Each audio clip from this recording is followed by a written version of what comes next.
Now that you know how to play when you have a deep stack, when you have more than 60 big blinds, let's discuss how your strategy should change as your stack size decreases, which will inevitably happen in a poker tournament. Let's first discuss when you have between 35 and 60 big blinds, and then later we'll discuss how you should further adjust as your stack gets even shallower. The reason you should be adjusting as your stack decreases is because your stack to pot ratio decreases. This essentially compares your stack size, or the effective stack size in play, to the current pot to evaluate how your strategy should change and the risk you have to take to play any individual pot. So, stack to pot ratio is the effective stack size divided by the money in the pot. So, as an example of this, let's suppose someone raises to 2.5 big blinds out of their 50 big blind stack, and then we call on the button. The money in the pot in this scenario will be our opponent's 2.5 big blind raise, our call, and then the small blind, the big blind, and the ante, which is 2.5 big blinds more. So that's 7.5. The effective stack would be 50 minus the 2.5 raise, which gives us 47. So let me just show you how to figure this out real quick. Actually, 47.5, right? 47.5 divided by 7.5 equals 6.3. So in this scenario, the stack to pot ratio is 6.3, and you see we're still roughly in this high category. It's going to play pretty much like you would play a deeper stack. But as your stack starts to decrease a little bit more, like let's say we have 40 big blinds, now it would be 37.5 divided by 7.5, which equals 5. So you see, this stack size is where you start to dip from playing a very deep stack strategy to more of a medium stacked strategy, and I'm going to be showing you how to make these proper adjustments. In general, your standards for going all in or just playing big pots with reasonably strong hands is going to decrease as the stack to pot ratio decreases. And that's because you're not risking as much money, so you get to be wrong. You get to lose the pots more often. For example, if you get a hand like top pair when you're playing 25 big blinds deep, you're really happy and you're putting all your money in. But if you have 100 big blinds, you have to be way more cautious, because if someone wants to put in 100 big blinds, then they probably have a pretty strong hand. So as your stack to pot ratio decreases, you're going to find that implied odds hands decrease in value. Like 7-6 of clubs is going to start to go down in value as the stacks get shallower and shallower. And the reason for that is because you have less implied odds, right? Remember how you wanted to be getting about 20 to 1 implied odds with your suited connected hands? Well, now you're just not, right? So these hands decrease in value. Alternatively, strong big cards increase in value because now if you do make a decently strong top pair, you're just pretty happy putting your money in the pot.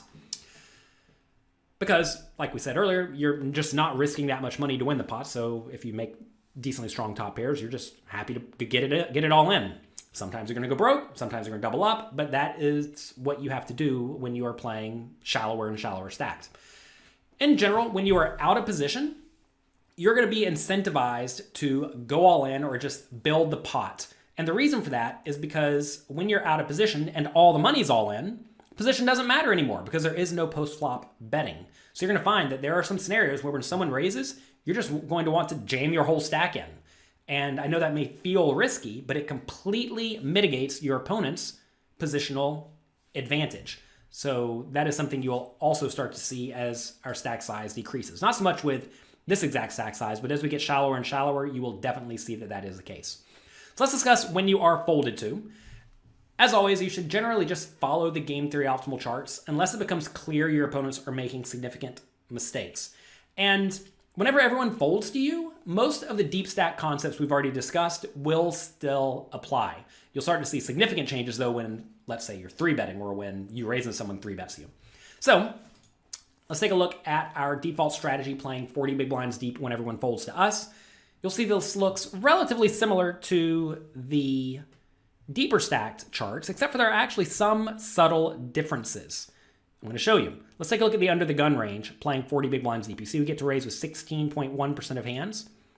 When we were 75 big blinds deep, we got to play 13.7% of hands. This may not seem like a big difference, but it actually is.